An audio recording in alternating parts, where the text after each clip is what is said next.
विरोध मतलब पता है क्या है, दिक्कत ये है कि कुछ सब पागल होता है, सब उसे वो बुद्धि नहीं है।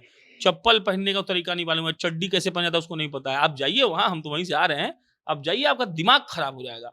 मतलब बड़का-बड़का जो सांसद नहीं होता, जब सांसद कोई चुनाव जीतता है तो लोग कहता है कि इतने लाख वोट से जीत के आदमी आया है और देखिए कि हम सांसद लोग लाइन में लगा हुआ था गुलाब का फूल लेकर। तो ये होता है क्या है ना कि लीक से हट के चलने का बीमारी है वो। होता क्या है ना कि आजकल के लोग में है कि अगर ये ऐसा हो रहा है तो हम इसका उल्टा बोल देंगे तो फेमस हो जाएँगे। बस यही तरीका था। तेज प्रताप जी हम खुल के बोल रहे हैं डीएसएस बनाए थे। बोले थे कि हिंदू मुस्लिम करेंगे बाबा तो हम उनको घेर लेंगे। वो घेरने नहीं गए। इसका मतलब ये साबित होता है कि धीरेंद्र शास्त्री हिंदू मुस्लिम नहीं करते हैं। वहाँ पे धीरेंद्र शास्त्री भाजपा का बैनर थोड़ी लगाए हैं। अब भाजपा का नेता कोई बैनर लगा दिया तो धीरेंद्र शास्त्री का दोस्त थोड़ी है। वो भाजपा का नेता उसको मानता है, वो लगा दिया। सूडो सेक्युलरिज्म बहुत ज्यादा ट्रेंड पे है अभी। मतलब अगर आप अपने कल्चर के विरुद्ध बोल रहे हैं, स्पेशली अगर हिंदू धर्म की हम लोग बात कर रहे हैं, तो आप ज्यादा ओपन माइंडेड हैं, ऐसा सबको लगता है, जो कि सच नहीं है। एक औरत हमको बोली कि हमको लगता है कि हम उनका चेहरा जैसे देखेंगे हमारा दुख दूर हो जाएगा। अरे भाई हम भी जानते हैं कि नहीं होगा। देखिए खुल के बोल रहे हैं, हम जानते हैं कि नहीं होगा, लेकिन आप किसी की आशा को तोड़ने वाले कौन होते हैं? आप बताइएगा कि क्या विश्वास करेगा क्या नहीं करेगा। वो कोई गोली बंदूक मार रहा है कि मिसाइल छोड़ दे रहा है कि आपके घर में घुस रहा है मिसाइल। चलिए, चिराग पासवान एक नेता है, वो अपने हाथ में कलावा बांधते हैं।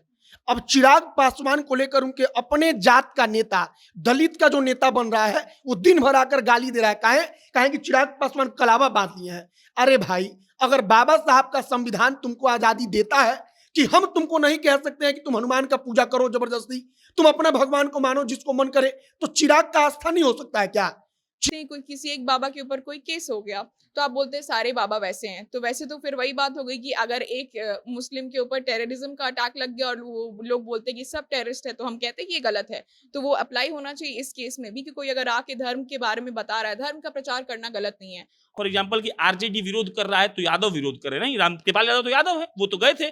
अभिमन्यु यादव चांदी का मुकुट लेकर गए हुए हैं, धीरेन्द्र शास्त्री के लिए हम देख के आ रहे हैं। तो बात ये है ना कि कुछ ऐसा असामाजिक तत्व होता है। नीतीश जी कहते हैं एक बात कि सब बढ़िया थोड़ी होता है, कहीं कहीं कुछ खराब होता है, सब वह गड़बड़ करता है। बिहार को अगर हम लोग छोड़ भी दें तो बहुत सारे ऐसे यूट्यूब चैनल या फिर बाहर में ऐसे बहुत सारे प्रचारक हैं, धर्म प्रचारक, जो अलग-अलग धर्मों से आते हैं। तब किसी को इतनी ज़्यादा दिक्कत नहीं होती, तब कोई ऐसा नहीं बोलता है। तो अगर आप एक पर्टिकुलर धर्म के अगेंस्ट बोल रहे हैं, जिस धर्म की आबादी इस देश में ही है और बाहर में बहुत कम है वैसे अगर देखा जाए तो, क्योंकि बहुत लोग कन्वर्ट कराया जाता है, तब तब तो आप लोग बहुत सेग्रीगेट करके कर रहे हैं। तो कि एक धड़ा है कि वो कह रहा है कि भाई विरोध करो, इसको गाली दो कि वो काहे कलावा पहन रहा है, तो हम दलित मान लेगा अपना नेता, तो इसलिए विरोध कर रहा है। अब बाबा बागेश्वर वाला भी यही है। अब हिंदुत्व से आप तेजस्वी यादव हो चाहे जितने भी यादव के नेता हैं, ये एकदम सेकुलर है, मान लेते हैं। चलिए, अगर भारतीय जनता पार्टी का कोई नेता कृष्ण जन्मभूमि के बारे में बात करे, कहे कि वहां पर मंदिर बनना चाहिए, तो उस वक्त पर इन लोगों को बुरा लग जाएगा। लेकिन यही यादव नेता आकर कहते हैं कि हम तो कृष्ण वंशी हैं, कृष्ण के वंशज हैं। अरे तो कृष्ण के वंशज है तो कृष्ण जी के मंदिर का बात कर दीजिए। मेरा ये सवाल ये है कि क्या सिर्फ ये हिंदू धर्म में ही होता है या सिर्फ हिंदू धर्म की जो संत हैं, बाबा हैं, कथावाचक हैं, उनको लेकर ही ऐसी बातें क्यों होती है? आज ही आपने एक स्टोरी करी जिसमें आपने बताया कि बागेश्वर बाबा जैसे पटना पहुंचे, वो जिस विश्राम गृह में आराम कर रहे थे, वहां एक मुस्लिम महिला पहुंचती है और उससे पूछा जाता है कि आप मुस्लिम हैं, फिर आप हिंदू धर्म के किसी संत या बाबा के पास क्यों आई हैं? तो उन्होंने कहा कि क्योंकि मेरे धर्म के जो भी हाफी जी हैं या मौलवी जी हैं, उनके पास हम लोग जाते हैं तो हम लोग के साथ गलत होता है, वो लोग ढोंगी है, पाखंडी हैं। तहे दिल से ठीक है, आप विरोधी हैं, आप विरोध करिए, आप बिल्कुल, धार्मिक स्वतंत्रता का अधिकार सबको है, आपको नहीं जाना है आप मत जाइए, लेकिन वो आ रहे हैं तो शांति शांति दीजिए। आप उपद्रव कर दीजिएगा, वो चले जाएंगे, कार्यक्रम रद्द हो जाएगा, सब कुछ बर्बाद हो जाएगा। लेकिन बिहार की सबसे ज्यादा अगर छवि खराब होती है तो बिहार की, एक राज्य की। तो ऐसा नहीं होना चाहिए। अगर अगर राष्ट्रीय जनता दल की बात करें तो तेजस्वी यादव को छोड़कर उनके इर्द गिर्द रहने वाले तमाम मंत्री, उनके भाई, विधायक, हर कोई बोला है बागेश्वर बाबा के विरोध में। उनके प्रदेश अध्यक्ष बोले हैं। आप कहिए कि वो लोग नहीं रोक सकते थे, तो नहीं रोक पाए हैं। हम कुछ गलती करते हैं तो प्रशांत खराब हैं। हम अगर जिस जात से आते हैं, जिस धर्म से आते हैं, वो धर्म खराब नहीं है। हो सकता है कोई दूसरे धर्म वाला हमको बरगला दिया हो, ऐसा भी होता है, आप लोग जान लीजिए। केरला स्टोरी देखिए, हो सकता है कि हमको बरगला दिया हो, हमको रात में कुछ गंदा गंदा बात बोलता हो, हम बहक गए हो। तो भाई ऐसा बात नहीं बोलिए आप। सबसे बड़ा बात यह है कि हमको लगता है कि देखो, एक कोई आदमी आ रहा है, बोल रहा है, क्या धीरेन्द्र शास्त्री के यहाँ जाने के लिए टिकट देना पड़ रहा है? नहीं, आम आदमी जा रहा है। क्या धीरेन्द्र शास्त्री फ्री में किसी को खींच कर ला रहे हैं? नहीं, आप अपने मन से जा रहे हैं। अरे भाई, क्या आपके घर में स्पीकर लगाया गया है? नहीं। नौबतपुर का तरेत जो मठ है, वो उसके पास कितना 100 बीघा जमीन है, वो अपने मन से बोला कि आप पंडाल लगाइए, उसे कोई पैसा उसे का डील नहीं हुआ है। देखिए, बागेश्वर धाम के पंडित धीरेन्द्र शास्त्री पटना आ चुके हैं। जब से ये खबर सामने आई थी कि बाबा बिहार आने वाले हैं, तभी से तमाम ऐसे नेता थे जो अलग अलग बयानबाजी कर रहे थे। कोई बागेश्वर बाबा का समर्थक बना हुआ था, कोई इनके विरोध में कह रहा था बातें। कई बार तो ऐसी ऐसी टिप्पणी की गई जो हम कैमरे पे बोल भी नहीं सकते। ऐसे में सवाल ये उठता है कि आप हिंदू और मुस्लिम के बीच के विवाद को बढ़ाते हो, लेकिन यहाँ पर हिंदू हिंदू में ही क्यों झगड़ा हो रहा है? एक सनातन धर्म को प्रमोट करने के लिए हिंदुत्व के जो प्रचारक हैं वो बिहार आने वाले होते हैं, और ऐसा यहाँ पर माहौल बना दिया जाता है, ऐसा लग रहा था कि कोई आतंकवादी आ रहा है। इसी मुद्दे पर आज हम इस सेगमेंट में चर्चा करेंगे कि आखिर क्यों हिंदू हिंदू में ही दो टुकड़े में लोग बट चुके हैं। मगर उसके पहले नमस्कार, स्वागत है आपका हमारे स्पेशल सेगमेंट जिसका नाम है बोलना मना है, और मैं आपके साथ वंदना पांडे। सबसे पहला सवाल प्रशांत आपसे करेंगे कि पंडित धीरेन्द्र शास्त्री यहाँ आ चुके हैं, लेकिन जिस तरीके से उनका विरोध किया जा रहा था, क्यों विरोध हो रहा था उनका? विरोध मतलब पता है क्या है, दिक्कत ये है कि कुछ सब पागल होता है, सब उसे बुद्धि नहीं है।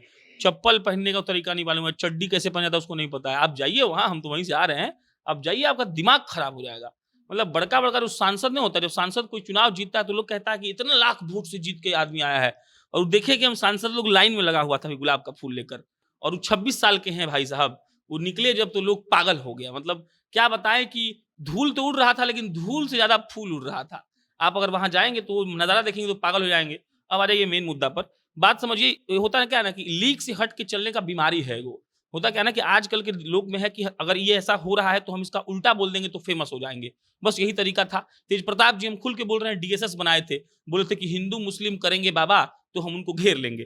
वो घेरने नहीं गए, इसका मतलब ये साबित होता है कि धीरेन्द्र शास्त्री हिंदू मुस्लिम नहीं करते हैं, ये उनको मानना पड़ेगा। क्योंकि अगर वो करते तो तेज प्रताप जी तो महामहिम है, श्री कृष्ण के वंशज हैं, तो उनको जाके घेरना चाहिए था, तो नहीं जा पाए।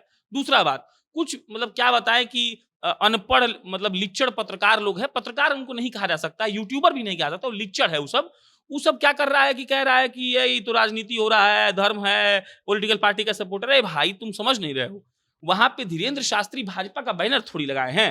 अब भाजपा का नेता कोई बैनर लगा दिया तो धीरेन्द्र शास्त्री का दोस्त थोड़ी है, वो भाजपा का नेता उसको मानता है, वो लगा दिया, क्या दिक्कत है आपको?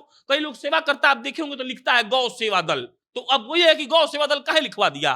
तो ये बहुत अनपढ़ता की बातें हैं, बहुत बेकार बात है। और सबसे बड़ी बात यह है कि 8 बजे सुबह आए थे और जीते हुए सांसद ड्राइवर बने हुए थे, और आप समझिएगा फॉर्च्यूनर से वो आए थे, तो फॉर्च्यूनर टोयोटा बनाती है, तो टोयोटा के लोगों के आगे सूर्य जी का लोगो लगा हुआ था। तो आप समझिएगा कि वो कौन आदमी है जिसको सांसद साहब ड्राइवर बन के आ रहे हैं। रामकृपाल यादव पीछे के सीट पर बैठे हुए हैं, और गिरिराज सिंह पनाश होटल के सामने हाथ बांध कर ऐसे इंतजार कर रहे थे कि कब भैया आएंगे। गिरिराज सिंह का उम्र कितना है और धीरेन्द्र शास्त्री जी का उम्र कितना है आप देख लीजिए। उम्र उम्र का बात नहीं है, बात है मान्यताओं की। कई लोग ऐसा है जो मानते हैं। फॉर एग्जाम्पल एक और बात, एक मैसेज ये नहीं जाना चाहिए कि फॉर एग्जाम्पल कि आरजेडी विरोध कर रहा है तो यादव विरोध करे, नहीं। रामकृपाल यादव तो यादव है, वो तो गए थे। अभिमन्यु यादव चांदी का मुकुट लेकर गए हुए हैं धीरेन्द्र शास्त्री के लिए, हम देख के आ रहे हैं। तो बात यह है ना कि कुछ ऐसा असामाजिक तत्व होता, नीतीश जी कहते हैं एक बात कि सब बढ़िया थोड़ी होता है, कहीं कहीं कुछ खराब होता है, सब वह गड़बड़ करता है। तो ये वही गड़बड़ करने वाला लोग है जिसको कोई मतलब नहीं है, ना संस्कार से, ना अपने कल्चर से, ना अपने रीति रिवाज से। वो क्या करने आने वाले हैं? वो बताएंगे कि बम कैसे बना जाता है और बम कैसे फेंकना है। वो बता रहे हैं कि हनुमान जी का कथा क्या है, रामायण में क्या हुआ था। तो ये तो सुनना चाहिए। 9वीं क्लास में जो सीबीएसई में और बिहार बोर्ड में पढ़ा है, अगर सही में पढ़ा होगा तो रामायण का किताब मिलता था, अगर आपको याद हो तो। हम अपने 20 बार पढ़े थे। तो आप कहिए कि अब सीबीएसई और बिहार बोर्ड गलत हो गया, तो रामायण का कथा कोई आदमी सुनाने आता, आपको दिक्कत है तो मतलब आप लंपट हैं, आप चिरकुट हैं, आपका दिमाग खराब हो चुका है, आपको कोई मतलब नहीं है फिर। शांभवी, देश में कई बार देखा जाता है कि जब भी किसी अंधविश्वास की बात आती है तो हिंदुत्व को लोग घेरते हैं, सनातन धर्म के ऊपर निशाना साधते हैं। जबकि कई ऐसे धर्म हैं जिनके, जैसे हमारे में बाबा हैं, वैसे किसी धर्म में मौलवी होते हैं और भी बहुत लोग होते हैं। तो क्यों हमेशा टारगेट हिंदू को ही किया जाता है? और यहाँ अगर हम बिहार की अभी हालात की बात करें तो यहाँ तो हिंदू ही हिंदू को टारगेट कर रहा है। इसमें अगेन पॉलिटिकल पार्टी वाला प्ले तो है ही, बट उसके साथ साथ ये भी चीज़ मानना पड़ेगा कि सूडो सेक्युलरिज्म बहुत ज़्यादा ट्रेंड पे है अभी। मतलब अगर आप अपने कल्चर के विरुद्ध बोल रहे हैं, स्पेशली अगर हिंदू धर्म की हम लोग बात कर रहे हैं, तो आप ज़्यादा ओपन माइंडेड हैं, ऐसा सबको लगता है, जो कि सच नहीं है। अभी कल मैंने एक मूवी देखी थी, रानी मुखर्जी की movie Mrs Chatterjee versus Norway. उसका एक सीन इससे रिलेटेबल है, क्योंकि उस उनकी बेटी को ले लिया गया था इस बात पे कि माँ अनफिट है क्योंकि वो उसको हाथ से खाना खिला रही है। और नॉर्वे और फॉरेन का कल्चर है कि आप उसको ब्रेकफास्ट या कोई भी खाना बच्चा खा रहा है तो माँ फीड नहीं करेगी हाथ से। तो आप इस पैमाने पे जज कर रहे हैं कि इंडियन पेरेंटिंग गलत है, इंडिया का कल्चर ऑल ओवर गलत है। उसी हिसाब से जब हमारे धर्म की बात आती है तो आप देखेंगे कि मैं खुद मिशनरी स्कूल से पढ़ाई की है मैंने।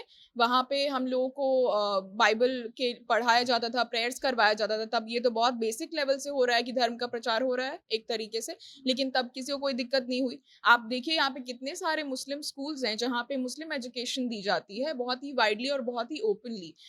बिहार को अगर हम लोग छोड़ भी दें तो बहुत सारे ऐसे यूट्यूब चैनल या फिर बाहर में ऐसे बहुत सारे प्रचारक हैं, धर्म प्रचारक, जो अलग-अलग धर्मों से आते हैं। तब किसी को इतनी ज़्यादा दिक्कत नहीं होती, तब कोई ऐसा नहीं बोलता है। तो अगर आप एक पर्टिकुलर धर्म के अगेंस्ट बोल रहे हैं, जिस धर्म की आबादी इस देश में ही है और बाहर में बहुत कम है वैसे अगर देखा जाए तो, क्योंकि बहुत लोग कन्वर्ट कराया जाता है, तब तब तो आप लोग बहुत सेग्रीगेट करके कर रहे हैं। तो ये बाबा को घेरने की जो बात आती है, 1-2 मुद्दे जहाँ पे अगर आप देखते हैं कोई किसी एक बाबा के ऊपर कोई केस हो गया, तो आप बोलते हैं सारे बाबा वैसे हैं। तो वैसे तो फिर वही बात हो गई कि अगर एक मुस्लिम के ऊपर टेररिज्म का अटैक लग गया और वो लोग बोलते हैं कि सब टेररिस्ट है, तो हम कहते हैं कि ये गलत है। तो वो अप्लाई होना चाहिए इस केस में भी कि कोई अगर आके धर्म के बारे में बता रहा है, धर्म का प्रचार करना गलत नहीं है। और अगर हिंदू धर्म की हम बात करें, हम मैं उस अगर धर्म से आती हूँ तो हमारा धर्म ये लिबर्टी देता है कि वो आपके ऊपर है कि आपको उस रैली में, उस सभा में, वो जो भी हो रहा है वहाँ पे आपको जाना है, अटेंड करना है, नहीं करना है। कोई आपको फोर्स तो नहीं कर रहा है जाने के लिए। तो उसके विरुद्ध में करके जाना, मतलब मुझे लगता है ये एक होता है ना कि अगेंस्ट का अभी कल्चर चल रहा है, सेक्युलर आपको कहलाना है, जो आप सूडो। अगर सेक्युलर होंगे तो आप सब धर्म में, जिसमें कि एक हिंदू धर्म भी आता है, उसको भी आप वैसे ही एक्सेप्ट करेंगे जैसे बाकी धर्मों को रिस्पेक्टफुली आप एक्सेप्ट कर रहे हैं। इसमें देखिए एक और चीज समझिएगा, बात क्या ना, फॉर एग्जांपल आप वहां जाइए तो 5 गो पटना का सबसे बड़ा बड़ा अस्पताल वहां पर निशुल्क में शिविर लगाया है। निशुल्क में वो फ्री में डाइजिन बांट रहा है, फ्री में ओआरएस घोल पिला रहा है। ऐसा कई संस्था है जो बिस्लेरी का हमको लगता है कि 10,000 बोतल कम से कम एगो संस्था होगा जो दे रहा होगा। 10,000 बोतल, पैसा जोड़ लीजिएगा, 2 लाख रुपया होता है। 2 लाख आदमी का कमाने में हालत खराब हो जाता है। ये पहला पॉइंट। दूसरा पॉइंट, ये सूडो सेकुलरिज्म का बात है। दिक्कत क्या है समझिए, दिक्कत ये है कि अगर राजनीति की बात हो जाए तो लालू प्रसाद यादव कल मजार पर गए थे। काहे गए थे लालू प्रसाद यादव मजार पर? अरे भाई, हम कोई दिक्कत नहीं है, आप नेता हैं, आप जाइए। लेकिन आप धीरेन्द्र शास्त्री के आने के एक दिन पहले गए थे, आप ये बता रहे थे कि आप धीरेन्द्र शास्त्री के साथ खड़े नहीं हैं। पहला बात। अब अगला मुद्दा पे आइए। हम वो सनातन हैं जिन्होंने आशाराम बापू को गाली दिया है, हमने राम रहीम का विरोध किया है। हम ये कहते हैं खुले मंच पर कि अगर कोई ऐसा है जो गलती करेगा तो हम उसका विरोध करेंगे, लेकिन एट द सेम मोमेंट आप ये नहीं कह सकते हैं कि तुम इसका पालन मत करो। तो दिक्कत यही है। और आप समझिए एक और बात है, हम लोग जितना अच्छे से इस बारे में बात कर रहे हैं ना, जो विरोध कर रहा है सब, वो अनपढ़ है, सब जाहिल, वो सभी जानता ही नहीं है।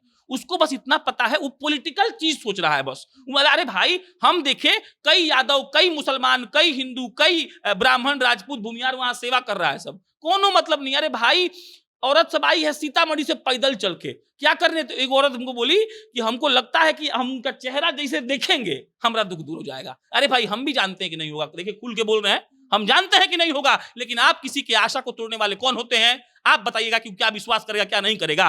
वो कोई गोली बंदूक मार रहा है कि मिसाइल छोड़ दे रहा है कि आपके घर में घुस रहा है मिसाइल, तो ये गलत बात है। ये यहाँ पे क्या है ना कि आप बैलेंस आउट करने के लिए ये बोल देते हैं कि ना ना भाई छोड़िए, ये सब मत करिए, बैलेंस नहीं करिए। अगर वो आदमी आकर आपको गाली दे रहा है, अगर वो आदमी कह रहा है कि सुनो जाओ, हम एक बात बहुत चर्चा में है, एक शब्द है हिंदू राष्ट्र। हिंदू राष्ट्र का डिफिनेशन है, लोग को नहीं मालूम है। हिंदू राष्ट्र का मतलब ये नहीं है कि सिर्फ उसमें हिंदू रहेगा। हिंदू राष्ट्र का मतलब ये है कि उसमें सब लोग रहेंगे। हिंदू राष्ट्र क्या अगर हो गया तो सिर्फ हिंदू नहीं रहेगा, उसमें मुसलमान रहेंगे, उसमें सिख रहेंगे, उसमें ईसाई रहेंगे। तो बात समझिए, बात यह है कि अब गलत तरीके से प्रचारित किया गया, उससे दिक्कत है। एक और चीज, जैसे मज़ार की बात हो रही थी, उसी तरीके से इफ्तार पार्टी सारे पॉलिटिकल पार्टीज जहाँ पे हैं बहुत धूमधाम से करते हैं, पूरा पोशाक पहन के। तो तब तो लोग नहीं बोलते हैं कि आपने क्यों इफ्तार पार्टी की, आप एक धर्म के लिए जा रहे हैं, तो वो लोग बैलेंस आउट करने में लगे हुए हैं इसलिए क्योंकि उनको लगता है कि ये करके एक वोट बैंक क्रिएट होगा और कुछ भी नहीं है। और दूसरी बात कि जो लोगों की आस्था है, आप उनको नहीं रोक सकते हैं क्योंकि फिर वो आपका एजेंडा पुट फॉरवर्ड कर रहे हैं। मोहित, हिंदू मुस्लिम से इतर अगर हम देखें तो लोगों को बाबा से खुन्नस है या फिर हिंदुत्व का प्रचार करने से खुन्नस है? क्योंकि जो लालू प्रसाद यादव का बीते दिनों का जो तस्वीर वायरल हो रहा है उससे ये बहुत लोग कह रहे हैं कि वो ये दिखाना चाहते थे कि वो बाबा बागेश्वर के सपोर्ट में नहीं है, और ये भी दिखाना चाहते थे कि भले बाबा बागेश्वर आ रहे हैं, बीजेपी लड़ा रहा है उनको, ऐसा कहा जा रहा है, लेकिन वो सपोर्ट में जो है मुस्लिम के हैं, मुस्लिम वोटरों को अपने सपोर्ट में लेने के लिए, या जो भी बातें हैं। तो क्या यहाँ पे हिंदुत्व से प्रॉब्लम है या फिर बाबा से लोगों को प्रॉब्लम है? चलिए, चिराग पासवान एक नेता है, वो अपने हाथ में कलावा बांधते हैं। अब चिराग पासवान को लेकर उनके अपने जात का नेता, दलित का जो नेता बन रहा है, वो दिन भर आकर गाली दे रहा है। काहे कि चिराग पासवान कलावा बांध लिए हैं। अरे भाई, अगर बाबा साहब का संविधान तुमको आजादी देता है कि हम तुमको नहीं कह सकते हैं कि तुम हनुमान का पूजा करो जबरदस्ती, तुम अपना भगवान को मानो जिसको मन करे, तो चिराग का आस्था नहीं हो सकता है क्या? चिराग का भी तो आस्था होगा ना इस देश में। बाबा साहब का संविधान तो चिराग को भी कहेगा कि तुमको अगर आस्था है तो कलावा बांधो, तुम टिप्पणी करने वाले कौन होते हो? लेकिन समझिए कि वो विरोध कर रहा है, वो कह रहा है कि दलित का नेता वो कैसे हो गया? वो मंदिर में पूजा करने जाता है, वो कलावा पहनता है, तो कोई कलावा पहन लिया तो दलित का नेता नहीं हो सकता, वो दलित नहीं हो सकता है। ये लिख के गए क्या बाबा साहब संविधान में? वो तो कहकर गए ना कि जिसका जो आस्था है वो मानेगा, वो स्वतंत्र है इस देश में, जिसको मन करेगा हनुमान को पूजेगा, जिसको मन करेगा राम को पूजेगा। तो अगर किसी भी दलित आदमी को, चाहे दलित नेता को मन है, वो पूजा कर रहा है, वो कलावा बांध रहा है, तो किसी को क्या दिक्कत हो सकती है? अब यहीं पर समझिए कि दिक्कत राजनीति के चलते है। अब कहें 100 में से 90 को जो दलित है उसको भड़काया जाएगा, कहा जाएगा क्या मनुवाद के गोद में बैठ रहा है, तो कलावा बांध के घूम रहा है। अब 90 को दलित कहेगा कि निकाल लाठी लड़ा जाएगा एकरा से, तो नेता अब नहीं रहेंगे, ई बन जाएंगे। जिससे ये दौर होता है, और दौर के साथ साथ वो कहीं भी भीड़ तंत्र जो होता है ना, वो एग्रेशन के तरफ भागता है। मतलब कोई आदमी एकदम शांत, जैसे बागेश्वर महाराज का ही है, बहुत अच्छा से आते हैं, बैठ के चुपचाप प्रवचन करके चले जाते हैं ना, इतना भीड़ नहीं आता। भीड़ इसलिए आता है कहें कि वो आदमी खुलकर छाती ठोक कर कहता है कि हिंदुत्व के लिए हम जिंदा हैं। मतलब वो एग्रेशन दिखाता है अपने धर्म के लिए, गुस्सा दिखाता है। तो यही हर धड़े में है कि एक धड़ा है कि वो कह रहा है कि भाई विरोध करो, इसको गाली दो कि वो कहे कलावा पहन रहा है, तो हम दलित मान लेगा अपना नेता, तो इसलिए विरोध कर रहा है। अब बाबा बागेश्वर वाला भी यही है। अब हिंदुत्व से आप तेजस्वी यादव हो, चाहे जितने भी यादव के नेता हैं, ये एकदम सेकुलर है, मान लेते हैं। चलिए, अगर भारतीय जनता पार्टी का कोई नेता कृष्ण जन्मभूमि के बारे में बात करे, कहे कि वहां पर मंदिर बनना चाहिए, तो उस वक्त पर इन लोगों को बुरा लग जाएगा। लेकिन यही यादव नेता आकर कहते हैं कि हम तो कृष्ण वंशी हैं, कृष्ण के वंशज हैं। अरे तो कृष्ण के वंशज है तो कृष्ण जी के मंदिर का बात कर दीजिए। आपको अपने जाति में अगर आपको गर्व होता है कि भगवान पैदा हुए हैं, तो उस भगवान का बात कर देने में आपको नुकसान हो जाएगा। क्या बात कर रहे हैं आप? अपने धर्म का तो बात कीजिए कम से कम। तो बात यही है कि पॉलिटिक्स ऐसा चीज है ना कि एगो नेता खड़ा है जो सबको घुमा रहा है अपने दिमाग से। वो कह रहा है कि ना कलावा पहनना गलत है, तो पीछे पीछे तो उसको लाठी लेकर जो खड़ा है वो कह रहा है कि कलावा पहनना गलत है, खोलकर फेंक दो उसको। अब यही बात है कि अगर उस आदमी के लिए बाबा साहब का संविधान है कि वो आजादी देता है, तो किसी दूसरे दलित को या कोई भी हो उसको भी तो आजादी देता है कि कलावा बांधे वो पूजा करे। तो हम बस इतना ही कहेंगे। डॉली, धीरेन्द्र शास्त्री जब यहाँ आने वाले हैं, मतलब अब तो आ चुके हैं, लेकिन जब खबर आई थी तो बहुत गंदी गंदी बातें करी गई थी, ठीक है।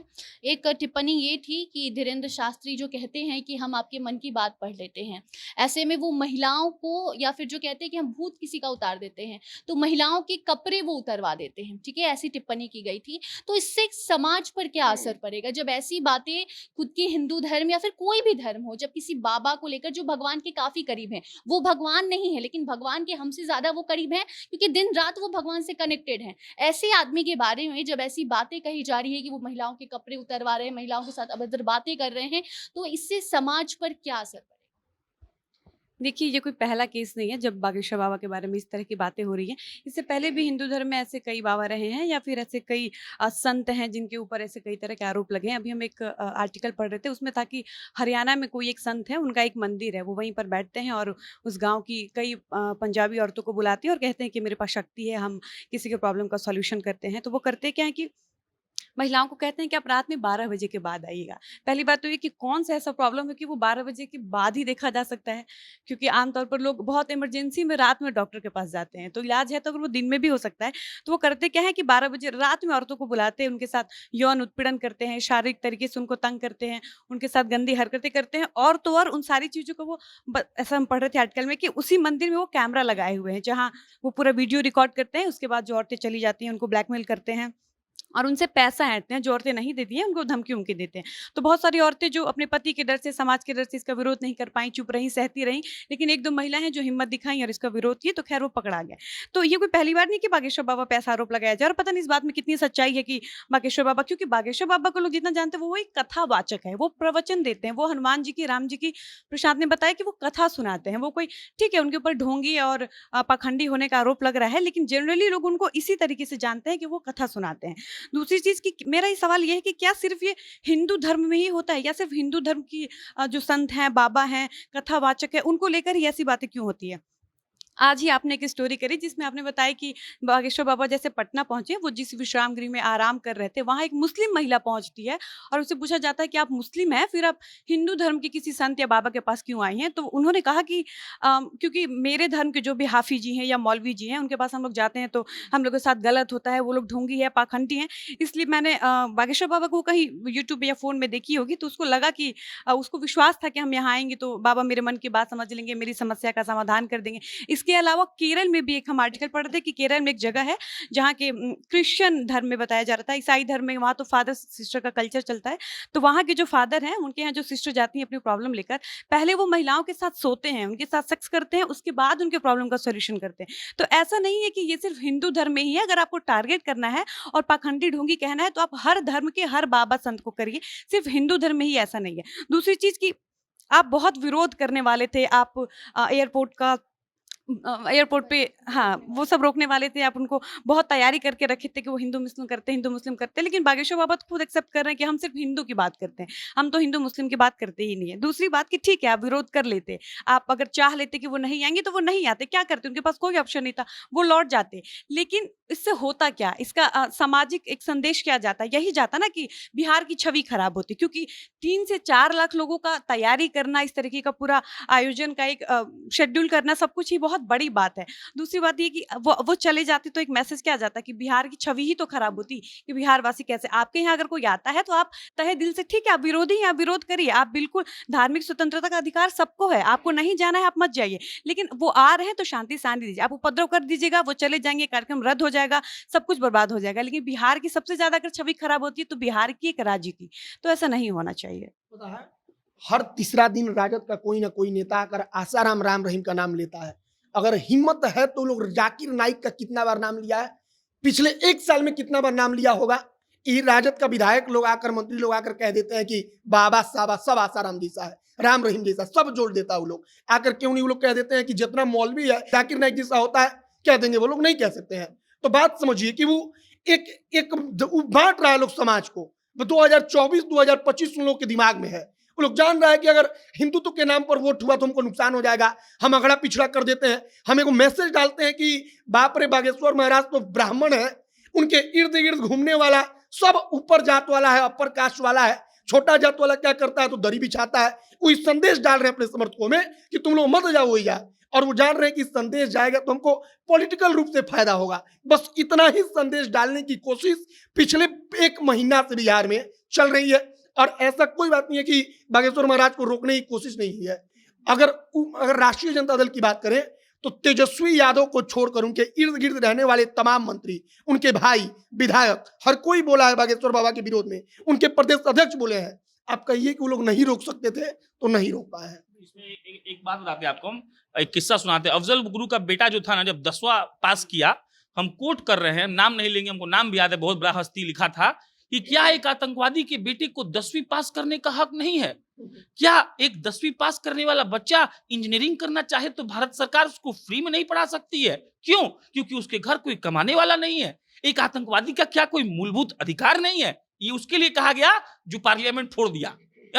अच्छा, तो हम फिर कह रहे हैं, हम वो सनातन लोग हैं जो साफ साफ कहते हैं गलत को गलत। तो बात है कि आसाराम और राम रहीम, इसकी बात होनी चाहिए। वो लोग इंडिविजुअल गलत लोग हैं, आप इससे किसी धर्म को गलत नहीं कह सकते हैं। अफजल गुरु के बेटा को 10वीं पास करने का हक है, भारत सरकार उसको 10वीं पास कराए। क्यों? क्योंकि उसका बाप आतंकवादी था, इसीलिए पास करा दे कि उसके घर में कोई कमाने वाला नहीं है। और राम रहीम गलती काम कर दिया तो हम सबको बोले कि खराबे है। ये बकवास, लॉजिके नहीं है इसमें। हम कुछ गलती करते हैं तो प्रशांत खराब है। हम अगर जिस जाति से आते हैं, जिस धर्म से आते हैं, वो धर्म खराब नहीं है। हो सकता है कोई दूसरे धर्म वाला हमको बरगला दिया हो, ऐसा भी होता है, आप लोग जान लीजिए। केरला स्टोरी देखिए, हो सकता है कि हमको बरगला दिया हो, हमको रात में कुछ गंदा गंदा बात बोलता हो, हम बहक गए हो। तो भाई ऐसा बात नहीं बोलिए आप। सबसे बड़ा बात यह है कि हमको लगता है कि देखो, एक कोई आदमी आ रहा है, बोल रहा है, क्या धीरेन्द्र शास्त्री के यहाँ जाने के लिए टिकट देना पड़ रहा है? नहीं, आम आदमी जा रहा है। क्या धीरेन्द्र शास्त्री फ्री में किसी को खींच कर ला रहे हैं? नहीं, आप अपने मन से जा रहे हैं। अरे भाई, क्या आपके घर में स्पीकर लगाया गया है? नहीं। नौबतपुर का तरेत जो मठ है, वो उसके पास कितना 100 बीघा जमीन है, वो अपने मन से बोला कि आप पंडाल लगाइए, उसे कोई पैसा उसे का डील नहीं हुआ है। तो भाई जब उसका जमीन है, आप कहे बिचिया रहे हैं? भाई आपको क्या दिक्कत है? सब बात का एक बात है, रोक के दिखा देते, रोक लेते भाई, तब ना दिक्कत लगता कि आप रोकिए लिए। तो मोहित ठीक है बोला कि रोकने का बहुत कोशिश किया गया। तेजस्वी यादव एक तनी बड़ा ओहदा पे आ गए हैं, इसलिए कुछ बयान नहीं दिए। नहीं तो तेज प्रताप यादव तो बयान देवे किए, सुरेंद्र यादव बयान देवे, कौन बयान नहीं दिया भाई? सब बयान दिया, सब तो रोक के दिखाया था। तो और एक और बात है, यहाँ ये भी नहीं है कि हमको कोई बहुत घमंड है, हम बहुत ऐसा मतलब क्या बोले, रेस्पेक्टेड और सेंसिटिव पत्रकार ये बात कह रहे हैं कि भाई साहब ये बिल्कुल गलत है, नाजायज है। अगर आप किसी को रोक रहे हैं तो वो आएगा आदमी और आके उसको जो बोलना होगा बोलेगा। और हम फिर कह रहे हैं यहीं पर बैठकर, अगर आज रात को अभी भाषण चल रहा है धीरेन्द्र शास्त्री जी का, जब हम लोग ये शूट कर रहे हैं, अगर आज वो कोई गलती बयान देते हैं, हम बोल रहे हैं कि हम खड़े होकर विरोध करेंगे। लेकिन अगर वो कह रहे हैं कि राम जी का कथा सुनिए, तो इसमें कोई गलती बात नहीं है। और हम फिर कह रहे हैं, धीरेन्द्र शास्त्री का एक वीडियो आप निकाल के दिखा दीजिए, वो आदमी सिर्फ हिंदू हिंदू बोलता है, हिंदू मुस्लिम नहीं बोलता है। ये बड़ी बात है। कंक्लूड करते हैं। सवाल प्रशांत आपसे हम शुरू करेंगे कि ये जो भी लोग विरोधी थे, सबका अपना अपना सोच है, विरोध कर सकते हैं, समर्थन कर सकते हैं, भक्त बन सकते हैं, लेकिन बात अगर विरोध का कर रहे हैं तो जो गलत चीज हो रही है बिहार में, उसका विरोध नहीं होता है, उस पर कोई टिप्पणी नहीं होती है, एक बयान सामने नहीं आता है। लेकिन एक बाबा वो आके कुछ बोलते, आज भी अभी आप बोल रहे हैं कि अगर वो कुछ गलत बोलेंगे तो आप खबर करेंगे, तो वो जो भी लोग बयान दे रहे हैं, अलग अलग बातें कर रहे हैं, वो क्यों नहीं, अगर हम ऑर्केस्ट्रा की बात करें, बिहार में ऑर्केस्ट्रा होता है जिसमें लड़कियों पर अभद्र टिप्पणी की जाती है, बहुत गलत तरीके से, बाद में भी मतलब उनको मिसयूज कर दिया जाता है, लड़की को उसका कोई इज्जत नहीं रहता, तो उस पर कोई टिप्पणी नहीं आती। लेकिन एक बाबा आकर अगर अपना एक जगह 4 दिन के लिए वो आ रहे हैं, और ऑर्केस्ट्रा की अगर हम बात करें तो हमेशा शादी ब्याह के मौसम में होते रहता है, उस पर कोई बयान नहीं आता है, लेकिन एक बाबा के आने पर इतना सवाल हो रहा है। क्यों नहीं ये लोग समझता कि कहाँ उनको बोलना है और कहाँ नहीं बोलना है? नेताजी अपने बहन के बेटी के ब्याह में नचवाते हैं तो क्या बोलेंगे जी? सीधा बात सुन लीजिए। अब अगला बात सुनिए, पॉलिटिकल बात है इसलिए पॉलिटिकल जवाब देने हैं। ये सब का सोच हो गया है गुलाम वाला। लालू यादव का बेटा कौन बने? लालू यादव का बेटा बनेगा बिहार का मुख्यमंत्री। अरे भाई, कम यादव पढ़ा लिखा है क्या बिहारवा में जी? कोई दिक्कत है क्या किसी में? लेकिन ना, ये सब मान लिया है कि तेजस्वी जी हैं हमारे माननीय नेताजी हैं। लेकिन अब दिक्कत क्या है कि भारतीय जनता पार्टी बना दे रही है जेपी नड्डा को, भारतीय जनता पार्टी बना दे रही है अमित शाह को, भारतीय जनता पार्टी बना दे रही है किसी और योगी आदित्यनाथ को उठा के मठ से कि भाई तुम जाओ इस देश के सबसे बड़े राज्य पर राज्य करो। अब वो पागल हो गया है। वो तो देखा हुआ है कि देखिए पिताजी हैं, पिताजी के बाद बेटा आएंगे, बेटा के बाद बेटी, वो यही उसका दिमाग ऐसे चल रहा है, तो वो हो गया पागल। ये हम समाजवादियों के लिए कह रहे हैं। वो लोग जो कहते हैं कि ना धीरेन्द्र शास्त्री बड़ा गलत आदमी, आप समझिएगा लॉजिक है बहुत बड़ा इसके पीछे। ये समाजवादी मतलब गाड़ी देखिएगा इनके यहाँ कितना गाड़ी लगा होता है, इनका समर्थक सही में दरी बिछाता है। ये सोच का बात है। हम एक और बात है, हम इसका कंक्लूडली पार्ट जो है, हम ये पॉलिटिक्स बीच से नहीं करना चाहते। हमको लगता है कि भाई देखो, एक हिंदू होने के नाते तुमको अपने धर्म की और संस्कृति की बातें जाननी चाहिए, इसमें कुछ भी गलत नहीं है। आप वो आदमी आके आपको भड़काए तो गलत है, लेकिन हमको नहीं लगता कि वो भड़का रहे, तो आप जाके सुनिए, मत पड़िए लोग के चक्कर में। ना आपको भारतीय जनता पार्टी का कोई नेता रात को रोटी बना के देगा, ना आपको लालू प्रसाद यादव की पार्टी का कोई नेता रोटी बना के देगा। आपका धर्म, आपको संस्कार, आपको जिंदगी भर सेवा करेगा अगर आप जानेंगे तो हमारा बस यही है कि भाई देखो, मंद बुद्धि हो गए हो तुम्हारा दिमाग हर लिया है, सब चोर सब, जाओ बाबा को सुनो, आशीर्वाद लो, ठीक रहेगा सब। तो जब आप किसी का विरोध भी कर रहे हैं ना, तो उसका भी एक लहजा होता है। हम लोग भी बैठ के विरोध करते हैं बहुत सारी चीज़ों का। अगर हम लोग बैठ के गाली गलौज करने लगेंगे, हम लोग गंदी गंदी बातें करने लगेंगे, तो हम लोग न्यूज़ प्रेजेंटर्स नहीं कहलाएंगे, फिर हम लोग लफुआ लुच्चा कहलाएंगे। तो अगर आपको कोई बाबा या किसी के विचार से या किसी के किसी प्रदर्शन से आप सहमत नहीं हैं उस चीज़ से, आप मत जाइए, आपको कोई नहीं बोल रहा है। एक हम लोग डिस्कशन कर रहे थे कि ज़्यादातर औरतें इन सारी चीज़ों में बढ़ चढ़ के पार्टिसिपेट करती हैं और उनका ब्रेन वॉश हो जाता है। मुझे लगता है कि अब ऐसा नहीं है। ये सारी चीज़ें कनेक्शन के ऊपर हैं। आपको किसी के ऊपर कनेक्शन तब है जब आपको लगता है कोई इंसान, आप एकदम नॉर्मल सा बात समझिए कि अगर हम लोग जिस तरीके से जी रहे हैं उसमें अगर हम लोग मेडिटेशन एक ऐसा चीज़ जोड़ लें जो हम रोज़ करें तो हमारा दिमाग ज़्यादातर शांत रहता है। ये स्टडी साइंस और फैक्चुअल सब तरीके से प्रूवन है। तो कोई इंसान जब दिन भर आराधना कर रहा है भगवान की, तो ज़ाहिर-सी बात है कि उसके पास कुछ तो एक बेटरमेंट सोचने का तरीका, शक्ति सक्षम होगा वो ज़्यादा, क्योंकि वो वही काम रोज़ कर रहा है। वो आके न्यूज़ प्रेज़ेंटर का काम करने लगे तो वो एंकर कहलाएँगे, वही बात है। अगर कोई धर्म प्रचार करने आ रहा है तो आप उसको करने दीजिए। अगर हाँ, वो कुछ गलत कहेंगे तो लोग हैं ही बोलने के लिए, लेकिन पूर्वाग्रह पाल के करना बहुत गलत बात है। मेरे घर में मेरी मम्मी बहुत पूजा करती हैं, लेकिन मैंने उनको पूछा कि तुम जाओगी? तो उन्होंने बोला कि हमको कनेक्शन नहीं फ़ील हुआ है। लेकिन इसका ये मतलब नहीं है कि वो उनके विरोध में बोल रही है। वो बोल रही है जिनको हो रहा है तो वो जाएँ, ऐसा है हिसाब। और मेरे घर में मेरे पापा कह रहे हैं कि मैं जाऊँगा। तो ये मेरा सनातन धर्म मुझे ये फ्रीडम देता है, जो मुझे बहुत बुरा लगता है कि बाकी जगह पे ये लोग खुद पॉलिटिशियंस लोग ये गलत कर रहे हैं। क्योंकि वो घर में कैसी भी चीज़ें और कैसा भी विचारधारा रखते होंगे, लेकिन वो जनता के बीच में सिर्फ़ एक अपना वोट बैंक बनाने के लिए सारा चीज़ करते हैं, जो बहुत ज़रूरत है ख़त्म करने की, क्योंकि इसी देश का हिस्सा है और बहुत मेजर हिस्सा है सनातन धर्म। उसको भी रिस्पेक्ट की उतनी ही ज़रूरत है, जो ये लोग गिरा रहे हैं। देखिए, हमको लगता है कि आप किसी भी धर्म से हैं, चाहे हिंदू, मुस्लिम, सिख हैं या फिर ईसाई हैं। अगर आपके धर्म के बारे में आपको बताने के लिए कोई बहुत दूर से अगर कोई आया है, तो आपको बिल्कुल जाकर सुनना चाहिए, देखना चाहिए, समझना चाहिए। बाकी बहुत सारी चीज़ें क्या होती हैं ना, आपके व्यक्तिगत विश्वास की चीज़ें होती हैं। अगर आपको आस्था है, समर्पण है, वो भाव है, विश्वास है, तो आप बिल्कुल जाइए। बाकी बागेश्वर बाबा किसी का हाथ खींच के ज़बरदस्ती थोड़ी लेके जा रहे हैं कि चलिए, इतना व्यवस्था किया गया है, खराब मत हो जाए, लोग नहीं आएँगे तो हँसी छूटेगा। ऐसा कुछ थोड़ी है यार, आपको जाना है आप जाइए, नहीं जाना है मत जाइए। तो ये अपने-अपने विश्वास की चीज़ है। बाकी विरोध करना है आप करिए, क्योंकि विरोध करने वाले भी स्वतंत्र हैं और जो समर्थक हैं वो भी स्वतंत्र हैं कि आप अपनी बात रख सकते हैं, अपना पक्ष रख सकते हैं, लेकिन सब कुछ करते हुए ये ध्यान रखिए कि आप राजनीति की शिकार मत होइए। 2 मिनट बोलना चाहेंगे कि साल 2019 में जब प्रयागराज में कुंभ हो रहा था, तो उत्तर प्रदेश सरकार 4200 करोड़ रुपया जारी किया, कहा 4200 करोड़ हम खर्चा करेंगे। आज जो लोग ये आकर बकवास कर रहा है कि कौन बाबा आता है, मेला लगता है तो क्या हो जाता है, तो उस समय इसी कैटेगरी का लोग, उन लोगों का लगा कि छाती पर कोनो बांस रख के उसको रगड़ रहा है, रो रहा है, तो लोग छाती पीट कर कि बाप रे, जनता का 4200 करोड़ ऐसे बहा दिया। योगी आया है एगो 4200 करोड़ रुपया खर्च करके वो योगी 1,20,000 करोड़ का राजस्व प्राप्ति का अनुमान लगाया गया कि सरकार कमाई 1,20,000 करोड़ राजस्व, जो गवर्नमेंट टैक्स कमाई। सोचिए कितना लाख करोड़ का वहां पर बिजनेस हुआ होगा केवल महीना दिन चलने वाले कुंभ से। तो अगर गधा आदमी किसी को पता हो कि बिहार में महावीर का धरती है, उससे हम साल में 1 लाख करोड़ कमा सकते हैं, तो कमाएगा। उसको पता है कि वहां पर भक्त आएगा तो खाएगा, वो होटल में रुकेगा, वहां पर आएगा तो प्रसाद खरीदेगा, गरीब लोग अपना दुकान चलाएगा, तो वहां पर पूरा का पूरा मॉडल सर्कुलेट होता है। अयोध्या में बन गया, ये सब डंका पीट रहा था कि क्या हो जाएगा मंदिर बनने से। आज अयोध्या में साल भर में 10 लाख करोड़ 20 लाख करोड़ का वहां पर पूरा का पूरा रेवेन्यू मॉडल चलेगा। वहां पर बड़ा बड़ा होटल बन रहा है। क्यों बन रहा है? काहे कि राम मंदिर बन गया। तो ऐसा नहीं है कि भक्ति में कुछ नहीं होता है। अब यहीं पर बागेश्वर महाराज आए तो जो 1.5 लाख भक्त उनको सुनने आ रहा है, अगर उसको फ्री में कोनो 2 लाख रुपए का पानी बांट रहा है, तो फ्री में पनिया कहीं से खरीद रहा है ना, कोनो दुकान से उठा रहा है, कोई उसको ला रहा है ठेला पर लाद कर, वो क्या रोजगार नहीं है? रोजगार नहीं मिल रहा है। तो यही बात है, समझने का फेर है।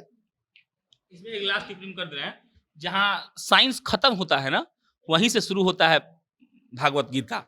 बड़का बड़का डॉक्टर, हम नाम नहीं लेंगे, मेरे आंख के सामने खड़े थे लोग, ऐसे करके लाइन में लगे हुए थे। पटना के बड़े बड़े डॉक्टर, मतलब हम क्या बताएं कौन डॉक्टर, मतलब अरबों पैसा है, करोड़ों नहीं अरबों, वो ऐसे खड़े थे और उम्र 60+। तो जब साइंस खत्म हो जाता है ना, तब आते हैं भागवत गीता। एक चीज जो मोहित ने बोला, अयोध्या वाली बात, आप बनारस का एग्जाम्पल ले लीजिए। अभी हाल फिलहाल में हम लोग गए थे और कई बार लोग जाते रहते हैं। रिपोर्ट्स और डेटा है कि सबसे ज्यादा इंडिया में फॉरेनर लोग गोवा जाते थे घूमने के लिए, और अब योगी आदित्यनाथ के पूरे कार्यकाल के बाद वहां पे लोग आते हैं घूमने के लिए। विदेश से तो आते हैं, यहाँ से भी इतनी ज्यादा आते हैं कि गोवा से ज्यादा अब लोग बनारस में जाके घूमते हैं। और जब लोग जात वाला बात ज्यादा यहाँ पे बहुत ज्यादा होता है, तो उसमें मैं बता दूं कि जब हम लोग जो बोट चलाते हैं, मांझी समाज और भी 2-3 जात के लोग हैं, सहनी वगैरह लोग। तो वो लोग इतने खुश थे, वो लोग बात करके बोल रहे थे कि हम लोगों को ऐसा रोजगार मिला है जिसमें हम लोग बहुत अच्छे से कमाई कर रहे हैं, हर दिन कमाई कर रहे हैं और हम लोग सुखद जीवन जी रहे हैं।